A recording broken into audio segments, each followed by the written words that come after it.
IPL match number 29 ഇന്ന് ഡൽഹിയിലേക്ക് പോകുമ്പോൾ ഹോം ടീമായ ഡൽഹി മുംബൈ ആയിരിക്കും നേരിടാൻ പോകുന്നത്. അതുകൊണ്ട് ഈ മത്സരത്തിന്റെ ഒരു കംപ്ലീറ്റ് പ്രിവ്യൂ ആണ് ഈ വീഡിയോയിലൂടെ നമ്മൾ കാണാൻ പോകുന്നത്. വീഡിയോയിലേക്ക് കടക്കുന്നതിന് മുൻപായി ഇതുപോലെ കൂടുതൽ IPL വാർത്തകൾക്ക് വേണ്ടി ഈ ചാനൽ മറക്കാതെ സബ്സ്ക്രൈബ് ചെയ്യൂ.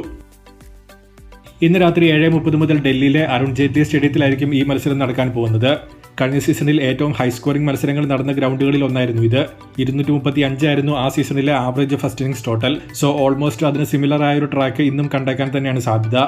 ഇതുവരെ ഇവർ ഏറ്റുമുട്ടിയിട്ടുള്ള 35 മത്സരങ്ങളിൽ 19 മുംബൈയാണ് ജയിച്ചിട്ടുള്ളത്. ഇനി ടീമുകളിലേക്ക് വന്നിട്ടുണ്ടെങ്കിൽ ഇഞ്ചുറി ഒന്നും ഉള്ളതായി ന്യൂസ് കാണുന്നില്ല. എങ്കിലും ഇന്നലെ നടന്ന ഡൽഹിയുടെ പ്രാക്ടീസ് സെഷനിൽ ഡൂപ്ലസി പങ്കെടുത്തിരുന്നില്ല. അക്ഷർ പട്ടേൽ രോഹിത് മാച്ചപ്പും ബോൾട്ട് ഡൂപ്ലസി മാച്ചപ്പും ശ്രദ്ധിക്കേണ്ട ഒന്നാണ്. ഡൽഹിയിൽ Jake Fraser du Plessis opening, Abhishek Porel, KL Rahul, Stubbs, Axar Patel, Ashutosh, Vipraj Nigam, Mitchell Starc, Mohit Sharma, Kuldeep Yadav, Mukesh Kumar തുടങ്ങിയ ടീമിനാണ് സാധ്യത. മുംബൈയിൽ Rohit, Rickelton opening, Will Jacks, Suryakumar Yadav, തെലുഗു Varma, Hardik Pandya, Naman Dhir, Mitchell Santner, Deepak Chahar, Boult, Bumrah, Vignesh Puthur തുടങ്ങിയ ടീമിനാണ് ചാൻസ്.